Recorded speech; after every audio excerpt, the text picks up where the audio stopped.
What is going on? We're back. We're doing, was this episode 3 of the F80 M3 build?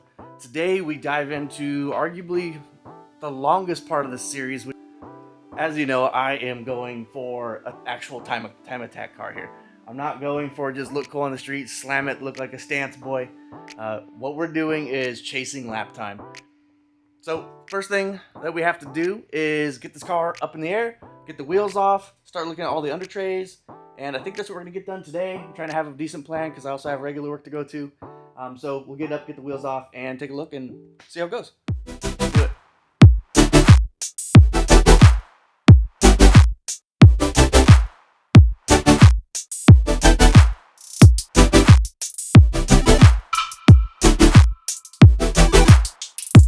I realize some of you might actually wonder how high max jacks get your car off the ground. For me, I am ceiling limited, but it does still get my car to the bottom of it. 42 inches, which is enough to be sitting down. Not quite fully like sitting in a chair, but you can be sitting on the ground in a nice like Amazon special chair like I have. I like it quite a bit. It's just one of these Omega Lift, and no, not sponsored by anybody, so I paid for it with my own money, and I definitely recommend it, which might go a little farther than being sponsored by someone. I don't know. So what we're going to do now is actually drain the diff to get it ready, because we're going to be pulling the subframe. Probably not today, but I want to get the diff drained and then get all the under trays taken care of, because there are a ridiculous amount of under trays.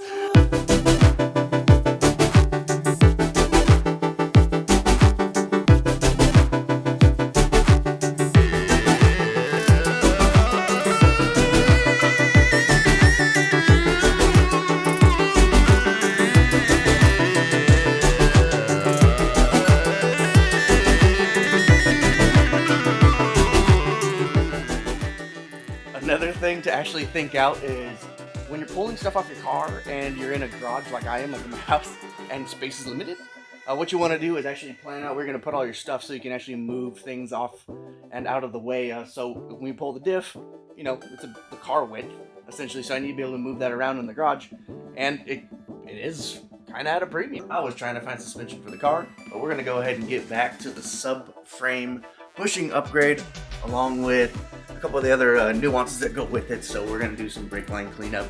We're going to just clean up the car because I want it clean. And probably get the sway bars in, and maybe we'll get all of that down today so we can start on the next piece of the puzzle, which will be building it back up. So without further ado, let's get this car back up in the air.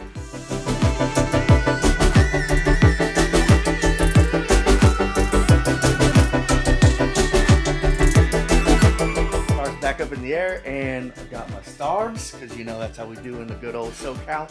I forgot to mention one important thing. We got the homie Tri coming over today to help work on the car.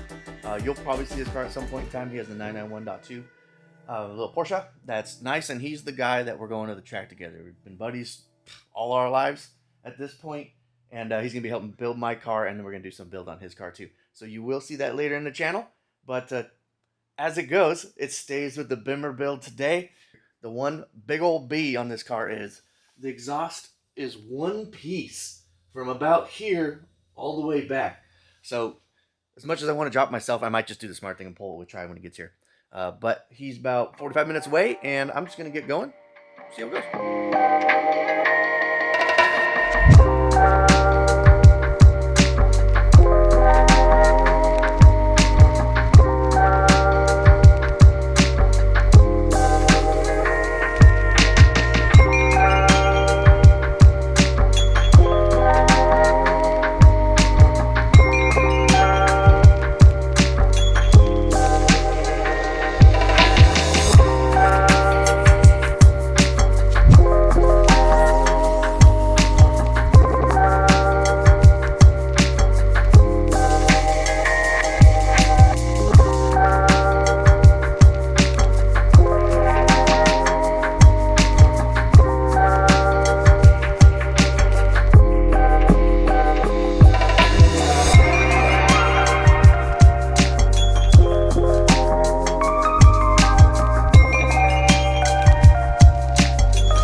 Alright, we're back.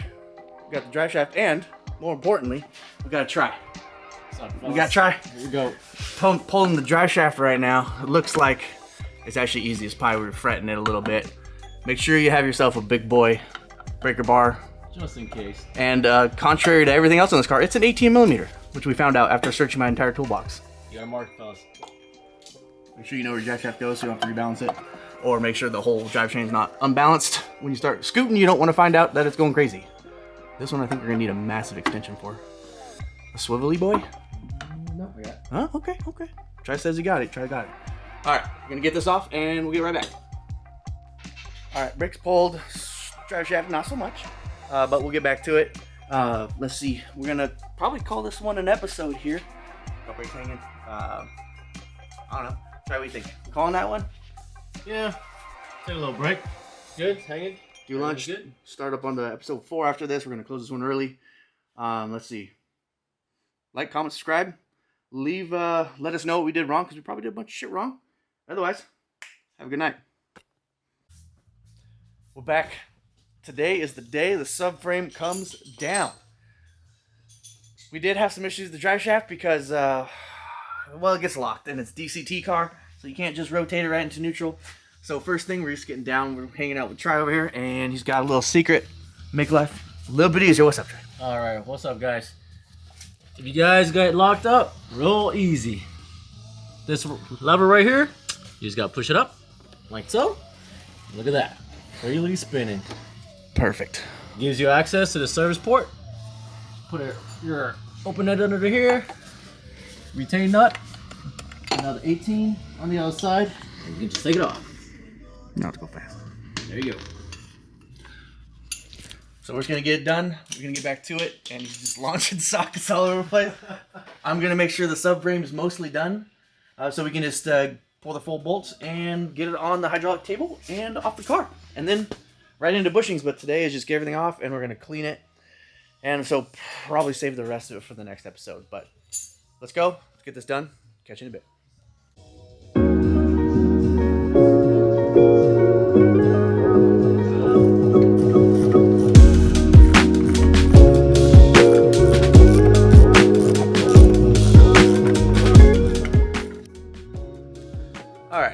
Back. Frustrated. So what it is first we have to undo this bolt here in order to get the drive shaft, and then you can do the bolts up here and you pull the drive shaft out nice and easy. What's being a pain in the ass is I don't have 50mm crow's foot, so Tri went to go get that. I'm gonna start heating up the bolt because there is Loctite in here, so we're gonna use a heat gun, try and heat it up a little and see what happens. I'll let you know. It's very frustrating. So just remember, 50mm crow's foot. It's torqued at 120 newton meters, but there's Loctite in there, so it's making it artificially harder. So we're thinking heat can make it a little easier, and then pull the front drive shaft out because it'll pull out nice and smooth, and that's how the factory says to do it. Also, your car should be in park. Don't take off anything for your brake system and unplug it. Make sure it's in park when you're doing this. It'll make your life a shit ton easier. You can always put it back into neutral, which is no big deal. But because I have all my sensors unplugged, I don't want to light my car up like a Christmas tree. So, you know, it is what it is. Frustrating. I'm going to sit here with the heat gun, wherever I put it. Oh, over here. And I'm just going to wait until Tri gets back. And we're just going to have a good old time. So, oof. Yeah. Super fun. Wanted to use a torch, but I'm not comfortable around the gas tank, and there's a rubber seal, looks like, in there, so we're just going to try and be gentle with it, and we'll report back. The goal is to get this loosened today so that the next time we can get the drive shaft down. So I'm going to keep cranking away. We'll see what happens. If we get it off, we'll throw the clip in before the end of the show here of the drive shaft being off the car. If not, see you in the next one. So we're cranking on the heat. See what happens. I'm just trying to get the Loctite to break bond slightly. I will let you know if it does the job. Though Tri's gonna go hopefully get back with that wrench and make our lives a little bit easier. We bought an adjustable wrench that from Lowe's And it was just, you just can't get these things tight. So this is like, I don't know, $14, $15 is good, but it's too loose to do the job, especially the Loctite involved. So get yourself a real crow's foot, and remember, 50 millimeters. You'll thank me later. Well, drive shaft wouldn't come down, so we ordered some specific tools for the bolt back here, so we can loosen this up and get the drive shaft, and then we can take the fronts off. Annoying day today, but we did make forward progress, which is good. So we'll just order some tools up, get them here. I'm just gonna button this car up a little bit so I can put it back down, and then continue on with the week. All right, we are back in the shop, and today is drive shaft out of the car day. You saw a struggle in the last little bit of the video where we couldn't get this bolt, which is the main bolt that holds the drive shaft into the differential. It couldn't come off. So we had bought some crow's feet, and none of those worked, and then I was looking like I was gonna have to buy the BMW specific tool, and I wasn't too happy about it. But the Amazons came through, and there is a tool. So first you can go on and buy any tool like this Titan 50 millimeter. That's the size of this bolt, 50 mil. If you look at it, slips on, and it's a little bit loose. Luckily, I bought two of them. I bought the second one from Tekton. There's the name. It is the 50 millimeter one. It's also a little bit thinned. But the nice thing is, it's a heck of a lot more tight around the bolt. So there's a heck of a lot of slip. So when you put this in and get it snugged up, you actually put all the torque through the bolt and not just slipping off the rounded edge like this one can. This one has its own place. It's a good tool, but for the job, what you want to buy is the Tekton. Yeah, Tekton 50 millimeter. This is the go-to for taking out your drive shaft bolt, just because it's just very well machined, or very well cast, if you will, maybe. And it doesn't slip across the bolt, so you don't have to worry about fighting it. So, that being said, I did get the bolt loose. I'm stoked. And so what we're gonna do now is get the front of the drive shaft off, and I'm just gonna do a quick time lapse of it, get on the hydraulic lift, maybe someone drop it because it's expensive, and then call it a day there, because I got a lot left to do. But I want to jump into a quick one at the end of the video, just to let you know we didn't fail. Just takes a little bit of time sometimes, because tools are tools, and if you don't have them, sometimes janking it is not the right way, and it is a lot easier if you just get the right tool. So let's just get into it. Let's get those bolts off the drive shaft output, or excuse me, the transmission output, and we'll get the differential one, the last little threads off, and then put it on the table, take it right off the car, and do the last couple sensors, and take the subframe down here, maybe today, maybe tomorrow. Oh, we'll get to it.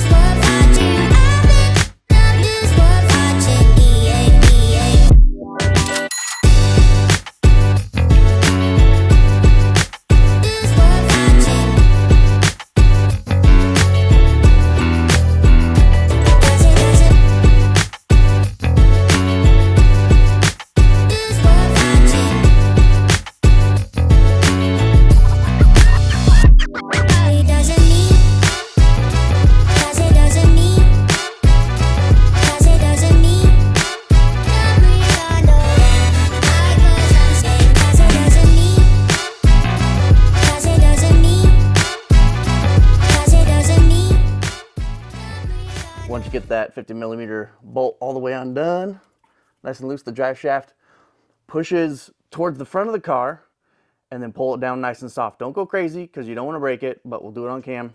And I swear to God, I better not break this thing. It is not part of the expense that I wanted.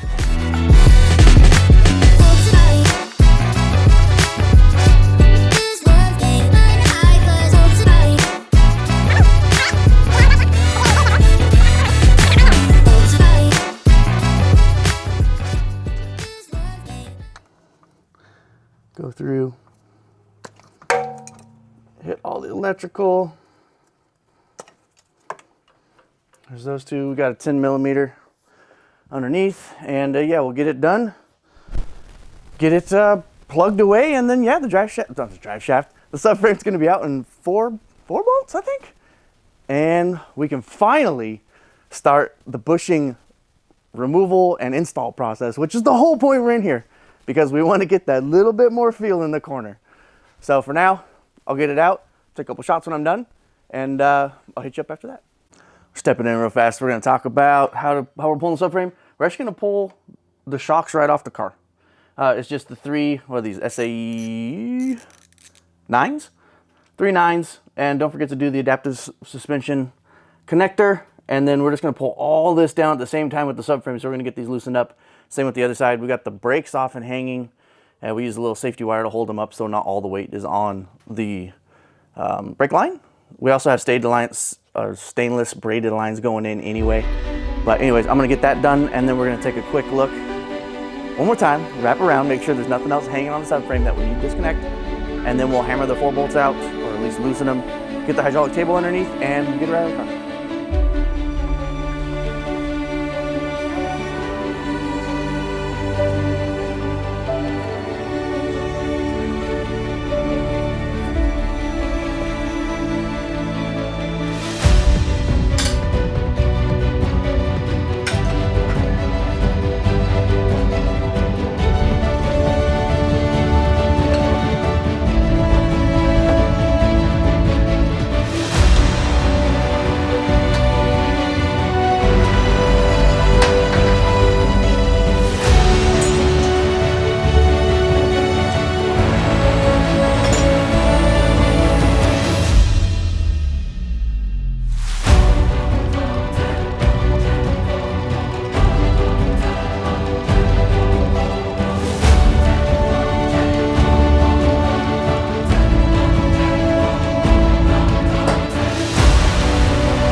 Well, that's freaking crazy.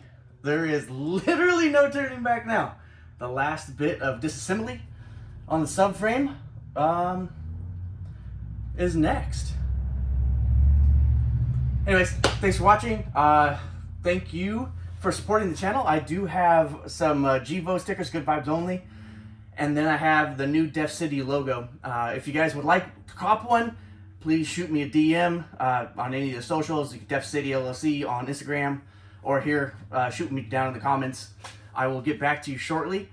Well, I hope you guys enjoyed this episode. I'm freaking out a little bit. I've never done this before. So, thank you very much. Have a great night.